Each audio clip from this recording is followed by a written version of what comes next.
The conference room felt like a freezer that Friday morning. I sat across from Kevin, my manager, watching his fake smile spread across his face like oil on water. He'd called this meeting with no warning, no agenda, just, "Jessica, can you come in for a quick chat?" "We're restructuring the sales department," he said, sliding a manila folder toward me. "Your position is being eliminated, effective immediately." My heart dropped into my stomach. 11 months. 11 brutal months I'd spent chasing the biggest client our company had ever seen.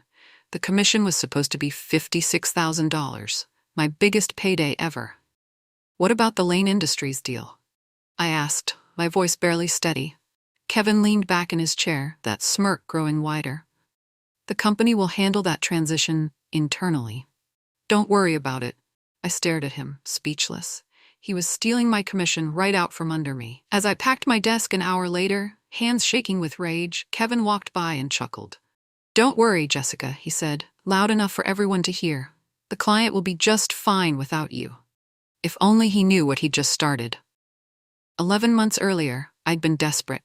My last 3 deals had fallen through, and Kevin was breathing down my neck about my numbers. That's when Lane Industries appeared on our prospect list, a massive manufacturing company looking to overhaul their entire logistics system. "This one's impossible," Kevin had warned me. "They've turned down every vendor in the city. But if you want to waste your time..." I spent weeks researching their business, studying their pain points, crafting the perfect approach. The first meeting was brutal. Lori Lane, their CEO, barely looked up from her laptop. "We only work with people we trust completely," she said coldly. "Trust has to be earned over months, not minutes." I flew to their headquarters in Chicago 3 times. I worked weekends building custom proposals. I learned every detail about their supply chain, their goals, their concerns. Slowly, painfully, I earned their respect. By month 6, Lori was taking my calls personally. By month 9, we were designing the implementation plan together. By month 10, they were ready to sign. But I remembered something Lori had said early on. "We hate being locked into rigid vendor relationships. Flexibility matters to us." That's when I added the clause. Sitting in my apartment that Friday night, still numb from the firing, I pulled out my copy of the Lane contract. My hands trembled as I flipped through the pages, searching for the section I'd drafted so carefully. There it was, buried in subsection 4.3. Should Lane Industries choose to retain Jessica Lane as their designated representative, contract exclusivity provisions are waived, and Lane Industries is permitted to continue engagement with Miss Lane or any entity of her choosing. I'd written it at Lori's request. She'd been concerned about account turnover, worried about losing continuity if I ever left the company. It seemed like a reasonable accommodation at the time, something to ease her concerns and close the deal. Kevin had signed off on the entire contract without reading it carefully. He'd been too excited about the revenue to scrutinize the details. Now that clause might be my lifeline. I stared at my phone for 10 minutes before I finally worked up the courage to dial Lori's number. My finger hovered over the call button. What if she didn't answer? What if she'd already been told I was gone? I pressed call. It rang once, twice. "Jessica," Lori's voice came through clear and concerned. "What's going on?" "They fired me," I said, my voice cracking slightly. "This morning. No warning, no explanation. They just said they were restructuring." The silence on the other end stretched for what felt like forever. "Nobody told us anything," Lori finally said, and I could hear the anger building in her voice. "We're supposed to start implementation next week. You're our point person for everything." I took a deep breath. "Lori, I need to ask you something, and I need you to be completely honest with me. Do you trust me personally, or do you trust the company?" "You," she said without hesitation. "We've been working together for almost a year. The company? I barely know anyone else there." My heart started racing. "There's something in our contract I need to tell you about. A clause I added at your request. It might give us options." I explained the exclusivity waiver, reading the exact language over the phone. Lori listened in silence. "So you could handle our account independently?" she asked. "Potentially, yes, but I'd need to..." "Hold on," she interrupted. "I'm getting our legal team on this right now. Don't go anywhere, Jessica. Don't sign anything. Don't agree to anything. We're going to figure this out. The line went dead, and I sat there staring at my phone. Had I just saved my career, or destroyed it completely? Monday morning, Kevin's assistant knocked on his office door with an envelope marked Urgent, Legal Department. I heard about it later from my friend Sue, who still worked there. According to Sue, Kevin's face went completely white as he read the letter. Lane's legal team was demanding clarification about my termination and its impact on their contract. They wanted to know why their designated representative had been removed without consultation. Kevin immediately called Lane's offices, but Lori refused to take his call. Her assistant said, "Miss Lane will only discuss representation matters once the contractual issues are resolved." That's when Kevin apparently grabbed the contract file and started reading through every page, looking for loopholes or explanations. Sue said she could hear him cursing from down the hallway. By noon, he'd figured out what I'd done. The clause was right there in black and white, and there was no way around it. Kevin called an emergency meeting with the company's lawyers. But the damage was already done. Lane had the right to choose their representative, and they'd made their choice clear. Sue texted me that afternoon. "He's plotting something. Be careful." I saved her message and started documenting everything. I had a feeling I was going to need proof of whatever came next. That evening, I called my friend Charlie from law school. He'd become a contract attorney, and I desperately needed advice. "Read me the clause again," he said after I'd explained the situation. I read him the exact language, word for word. Charlie whistled low. "Jessica, this is bulletproof. If Lane chooses to work with you independently, your old company has zero legal standing to stop it. You basically wrote yourself a golden parachute. But can I actually do this? Start my own consultancy? Why not? You've got the expertise, you've got the client relationship, and you've got an airtight contract clause. The question is, are you ready to be your own boss?" My mind was spinning. I'd never considered running my own business. It seemed terrifying and exciting at the same time. "I could help you set up an LLC, Charlie offered. Get you incorporated fast.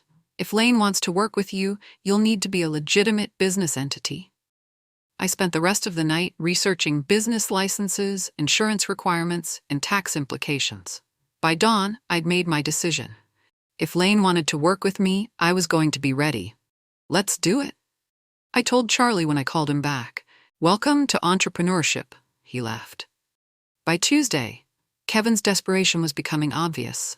Sue started feeding me information about his increasingly frantic behavior around the office. He'd been calling mutual contacts in the industry, spreading rumors about my instability and difficult personality. He told people I was emotionally manipulative and probably feeding the client false information about the company. It was character assassination, plain and simple. But Kevin had made a crucial mistake. Some of those contacts were people I'd worked with for years. They knew me, trusted me, and found Kevin's sudden campaign suspicious. One of them, David from another firm, called me directly. "Jessica, I just got a weird call from your old boss," he said. "He was basically trying to trash your reputation. It felt really off. Is everything okay?" I explained the situation without going into too much detail. David was appalled. "That's incredibly unprofessional," he said. "For what it's worth, everyone I know respects your work. Don't let him get in your head." But Kevin's whisper campaign was concerning. If he was willing to damage my professional reputation to protect himself, there was no telling how far he might go. That's when Lori called with news that changed everything. "We want to meet with you," she said. "Tomorrow. Just you." The Lane Industries headquarters building looked even more imposing when I was walking in as an independent consultant rather than a company employee. Lori met me in the lobby personally, which she'd never done before. "Let's go up to the executive conference room," she said. "The whole team wants to hear from you." My palms were sweating as we walked into the room. 6 executives sat around a massive oak table, including Lori, their CFO, and their head of operations. "Jessica," Lori began, "we're angry about how this situation was handled. Nobody consulted us before terminating our working relationship with you. That's not how partnerships work." I nodded, trying to stay professional despite my nerves. "We've reviewed the contract clause with our legal team," the CFO added. "It's valid and enforceable. So here's our question. Are you prepared to represent us independently? My mouth felt dry. I am. I've already started setting up a consultancy. I know this project inside and out, and I'm committed to seeing it through. Lori smiled for the first time since I'd arrived. Then let's talk terms. They wanted me. Really wanted me. I shook hands with each executive as we wrapped up the meeting. Walking out of that building, I felt like I was floating. Lane's legal department moved fast. By Thursday, Kevin received formal notice that Lane was terminating their contract with my old company and would be engaging with my new consultancy directly. Sue said Kevin's reaction was nuclear. He started screaming about breach of contract and threatened to sue both Lane and me personally. The company's senior partners had to calm him down and explain that they had no legal grounds for any lawsuit. But Kevin wasn't giving up. His next move was to try to delay Lane's contract termination through administrative stalling tactics. He claimed they needed more time to ensure proper transition of sensitive materials. It was a desperate play for time, hoping to find some way to invalidate the clause or force Lane to stay with the company. Lane's response was swift and decisive. Their legal team fired back with a letter demanding immediate transition within 48 hours, citing the contract's explicit terms about representation choice. That Friday afternoon, my phone buzzed with a message from an unknown number. It was a photo of a cease and desist letter addressed to me. Kevin was claiming I had stolen proprietary information and was violating non-compete agreements. My hands shook as I read the demands. Stop all contact with Lane immediately, return all stolen materials, and abandon my consultancy plans. It was pure intimidation, but it was also exactly what I'd been expecting. I forwarded the cease and desist letter to Charlie immediately. His response came back within an hour, and it was everything I'd hoped for. "This is garbage," he wrote. "Pure intimidation with zero legal basis. Send them this." His response letter was a masterpiece of legal precision. He calmly explained that I had violated no agreements, stolen no materials, and was operating within the explicit terms of the contract that Kevin himself had signed. The key paragraph made me smile. "Our client is not breaking any agreements. She is following the contract your client executed.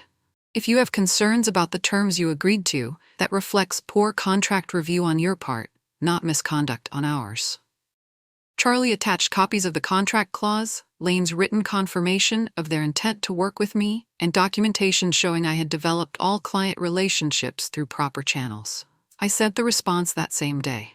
The silence from Kevin's side was deafening. No angry phone calls, no follow-up threats, no legal action. Charlie was right, he'd been cornered, and he knew it. But I should have known Kevin wouldn't go down quietly. The real revelation was still coming. The following week, Sue texted me something that made my blood run cold. "Emergency board meeting today. Kevin's in hot water." Apparently, the board had started asking hard questions about my termination. The timing looked suspicious. Firing the lead salesperson right before a massive commission payout raised obvious red flags. Kevin had tried to justify it as budget preservation and strategic restructuring, but he couldn't explain why he'd let the Lane deal progress so far if he'd always planned to eliminate my position. The board members weren't idiots. They could see through his flimsy explanations. But Sue had more news. Someone from HR reached out to me anonymously. They said this isn't the first time Kevin's done something like this. My stomach dropped. "What do you mean?" Apparently, there was another woman who got fired right before a big bonus payout last year. HR had concerns then too, but nothing came of it. I felt sick. Kevin had a pattern of axing people right before major payouts, and the company had covered it up. But this time might be different. Sue said several board members were demanding a full investigation into Kevin's personnel decisions. That evening, I got a message from an unknown email address. "Can we talk? I have information you need to hear." The woman who contacted me was named Lisa Stewart. She'd worked for the company 2 years ago in business development. We met at a quiet coffee shop downtown, and her story was painfully familiar. "I'd landed a huge client," she explained. 6 months of work, supposed to be a $20,000 bonus. Then suddenly, 2 weeks before the deal closed, Kevin found reasons to fire me. "Budget cuts," he said. "Performance concerns." Lisa's hands shook slightly as she talked. I fought it, but I didn't have the resources for a legal battle. I just had to walk away and let them keep everything I'd built. Did anyone else know what was happening? I asked. HR knew. At least one board member knew, but Kevin convinced them it was a legitimate business decision. Lisa pulled out her phone and showed me screenshots she'd saved. Email threads, performance reviews, documentation of her client relationships, everything painted the picture of a dedicated employee who'd been sacrificed for profit. I've been following your situation, she said. When I heard what happened to you, I knew I had to speak up. This time, we have proof it's a pattern. I felt a surge of both anger and hope. Lisa was willing to go on record about Kevin's behavior. Are you sure? I asked. This could get messy. Lisa's jaw set with determination. He can't keep doing this to people. The leaked email thread appeared in the board's inboxes on a Wednesday morning. Sue told me later that it caused an immediate firestorm. The emails were Kevin's own words, sent to his assistant and the HR director 3 weeks before my termination. They showed him actively planning to fire me specifically because of the high payout risk from the Lane Commission. One email was particularly damning. We need to move fast on the Jessica situation. If Lane signs next month, we're looking at a $56K commission hit. Better to restructure now and handle the client transition internally. Another email discussed timing the termination to minimize legal exposure and ensuring the deal progression continues without disruption. It was clear, documented proof that my firing had nothing to do with restructuring or performance. It was purely about stealing my commission. The board called an emergency meeting for Friday. Kevin was apparently panicking, trying to claim the emails were taken out of context or that he'd been misunderstood. But the evidence was overwhelming. That afternoon, my phone rang. It was the company's head of legal. Jessica, she said carefully, we'd like to discuss a settlement that might resolve this situation amicably. I almost laughed. Now they wanted to make a deal. I'm listening, I said.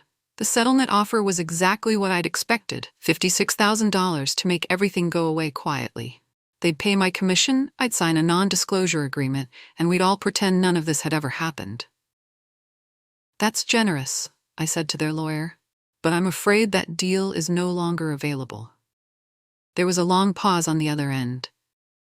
What do you mean? She asked. I mean the Lane deal belongs to me now. They've chosen to work with my consultancy. The $56,000 was based on the original company contract. The new deal is worth considerably more. It was true. Working directly with Lane, without the company's markup and overhead, I was looking at a much larger payday. Plus, I owned the ongoing relationship. We'd like to negotiate, she started. There's nothing to negotiate, I interrupted politely. Lane Industries has made their choice. They want to work with me directly. That same afternoon, Lori called with the final confirmation I'd been waiting for. We've completed our legal review, she said. We're ready to sign with your consultancy. Are you ready to move forward? I looked around my small apartment, thinking about how much my life was about to change. Absolutely, I said. Let's do this. The next 2 weeks were a blur of business setup activities. Charlie helped me file all the paperwork for my LLC. I opened business bank accounts, got professional insurance, and designed a simple but professional logo. Lane wanted to announce our partnership at their upcoming leadership summit, which meant I'd be speaking publicly about the transition.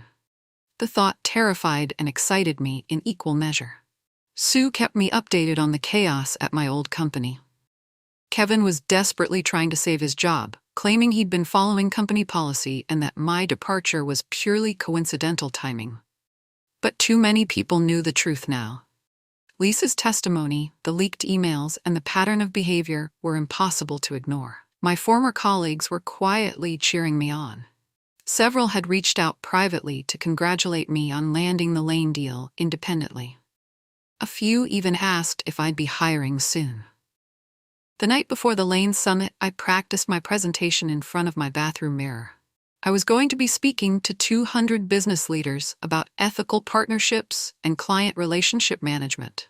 A year ago, I never could have imagined standing on that stage, but Kevin's greed had pushed me into something I never would have attempted on my own. Sometimes the worst thing that happens to you becomes the best thing. Kevin's final desperate move came the morning of the Lane summit. He somehow got the personal phone number of Lane's head of operations and called him directly. "You're making a huge mistake," Kevin apparently said. "Jessica is emotionally unstable. She's been manipulating your team with false information about our company. You're risking a public relations nightmare." What Kevin didn't know was that Lane had started recording all calls related to vendor relationships after a previous legal dispute. They had his entire rant on tape. The operations head called Lori immediately. "You need to hear this," he said, and played back Kevin's desperate attack on my character. Lori was furious. She called me an hour before my presentation. "Jessica, we just received a very interesting phone call from your former boss," she said, her voice tight with anger. "I'm forwarding you the transcript. This man is absolutely desperate." Reading Kevin's words made me feel sick and vindicated at the same time. He'd completely destroyed any remaining credibility with Lane. "This settles it," Lori continued. "We're done with that company permanently. And we're going to make sure everyone at the summit understands exactly why we chose to work with you instead." Walking onto that stage an hour later, I felt a calm confidence I'd never experienced before. Kevin had just handed me the perfect introduction to my new career. The summit presentation went better than I could have dreamed. I spoke about building genuine client relationships, the importance of trust in business partnerships, and how ethical behavior creates long-term value. When I finished, the audience gave me a standing ovation. Afterward, Lori announced that Lane Industries was proud to be working with my consultancy on their logistics transformation. She specifically mentioned the integrity and professionalism that had convinced them to make the switch. Over the next 3 days, my phone didn't stop ringing. Other companies at the summit wanted to discuss potential partnerships. A procurement manager from a Fortune 500 company asked for my business card. By the end of the week, I'd signed my second client. The Lane deal had been worth $56,000 in commission. Working directly with them, plus the implementation bonuses, brought it to $180,000 over 18 months. I was in shock. Less than a month ago, I'd been fired and desperate. Now I was running a growing consultancy with multiple clients. That Friday evening, I celebrated alone in my apartment with takeout Chinese food and a bottle of wine I'd been saving for a special occasion. It felt surreal, but it also felt right. A recruiter called the next Monday with an interesting proposition. The recruiter represented a major logistics firm looking for a senior director. The position paid 6 figures and came with significant autonomy. 6 months ago, I would have jumped at the opportunity. "I appreciate the offer," I told her. "But I'm building something of my own now." She seemed surprised. "Are you sure? This is a significant step up from where you were." I looked around my small home office, thinking about everything that had led me here. Kevin's betrayal, the contract clause, the leap into entrepreneurship. "I'm positive," I said. "I don't want to work for someone else anymore." The truth was, I'd learned something important about myself over the past month. I was capable of more than I'd ever imagined. Working for Kevin had made me cautious, always worried about politics and approval. Running my own business, I felt free to be strategic, creative, and bold. The recruiter wished me luck and asked me to call if I ever changed my mind. But I knew I wouldn't. For the first time in my career, I was exactly where I wanted to be, and I was just getting started. News of my success spread quickly through the industry. The story of Kevin losing a major client due to firing the lead salesperson became a cautionary tale in business circles. People started talking about the importance of reading contracts carefully and treating employees ethically. A few industry blogs picked up the story, though they kept names anonymous. One article titled, "How Greed Cost a Company Their Biggest Deal," went viral in logistics circles. Everyone knew exactly what company and situation it was referring to. Kevin's reputation was in ruins. Sue told me he'd become a pariah in the office, with even senior executives avoiding association with him. But the real validation came when I received a speaking request from a professional development conference. They wanted me to talk about building ethical partnerships after corporate betrayal. The irony wasn't lost on me. Kevin's attempt to steal my commission had turned me into a recognized expert on business ethics. I accepted the speaking engagement. Standing on stages, talking about my experience, felt like the perfect way to ensure other employees wouldn't go through what I had. And it was excellent marketing for my growing consultancy. 3 months later, Sue sent me a screenshot that made me laugh out loud. Kevin had quietly applied for a VP position at Lane's biggest competitor. Someone had leaked his application to Lane's procurement team.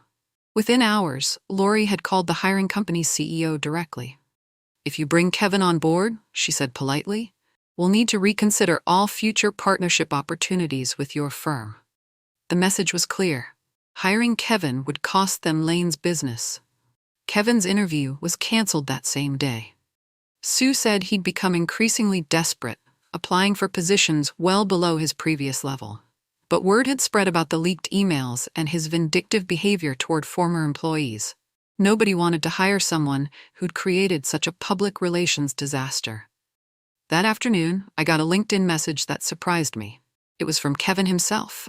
Just one line: "You win." I stared at the message for a long time, feeling a mix of emotions. There was satisfaction, but also sadness. Kevin had brought this on himself. But watching someone's career self-destruct wasn't something to celebrate. I didn't respond to his message. Some conversations aren't worth having. Against my better judgment, I agreed to meet Kevin for coffee 2 weeks later. He'd sent a follow-up message asking for just 15 minutes to explain everything. I was curious about what possible explanation he could offer. We met at a generic chain coffee shop near my old office. Kevin looked terrible, tired, defeated, older than his 45 years. "I was under tremendous pressure," he began before I'd even sat down. "The board was demanding cost cuts. I thought if I could just get through the quarter." I listened without interrupting as he tried to rewrite history. According to his version, firing me had been a difficult decision made for the good of the company. The commission savings were just a side benefit.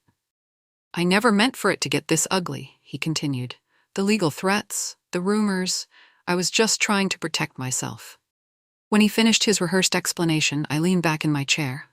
"Kevin," I said quietly, "you didn't lose because I fought dirty. You lost because I didn't." His face flushed red. "What's that supposed to mean?" "It means I played by the rules. I honored my contracts, treated people with respect, and let the truth speak for itself. You tried to steal my work and destroy my reputation. The difference is obvious." I stood up to leave, then turned back. "Good luck with your job search." 6 months after my termination, my consultancy was thriving. I'd moved into a proper office space and hired my first employee, Sue, who'd finally decided to leave the toxic environment at my old company. Lane's project had exceeded all expectations.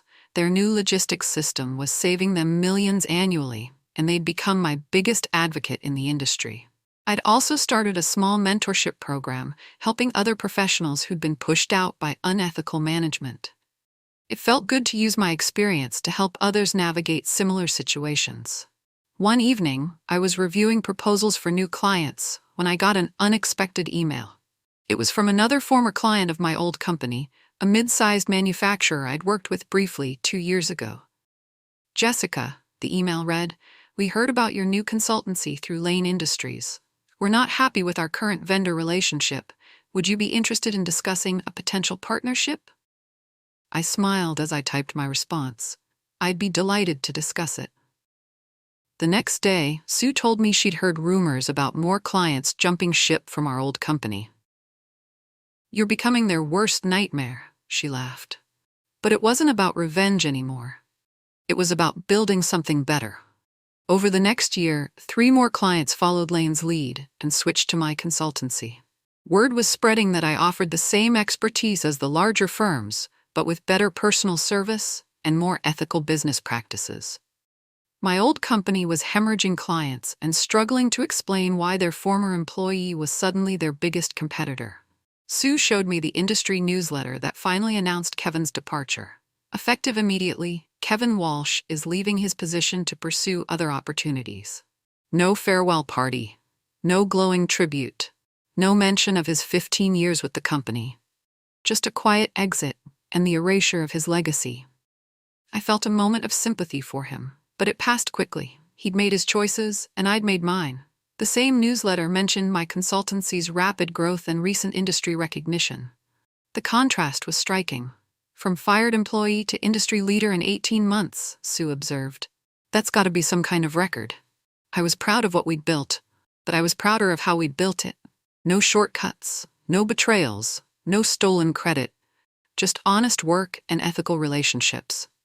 2 years after Kevin fired me, I received a formal letter that made me shake my head in amazement.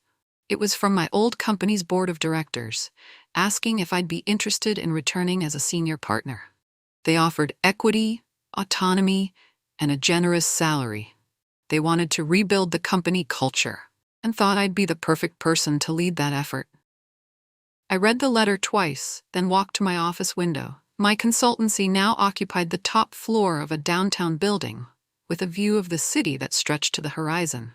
I had 12 employees, 36 active clients, and complete control over my professional destiny. Why would I give that up to work for the people who'd allowed Kevin to operate unchecked for years? I drafted my response carefully, but firmly. Thank you for your offer, but I don't work for companies that treat people as disposable assets.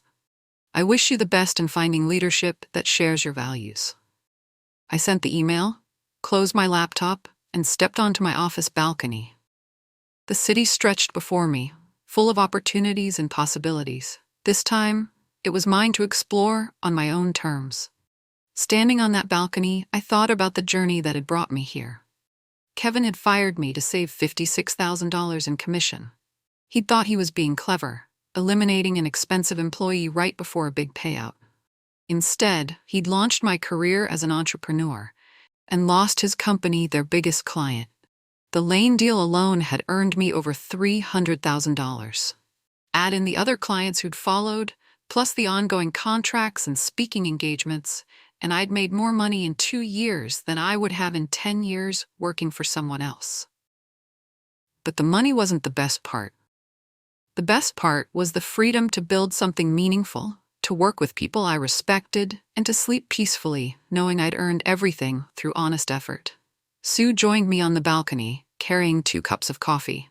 Any regrets? She asked. I thought about it seriously. The stress of starting a business, the uncertainty of those first few months, the legal battles and character attacks. None, I said finally. He thought he was ending my career. Instead, he gave me the push I needed to start my real career. Sue raised her coffee cup. To Kevin, she said with a grin. I laughed and clinked my cup against hers. He fired me to save $56,000, I said, looking out at the city below. I walked away with the whole damn thing.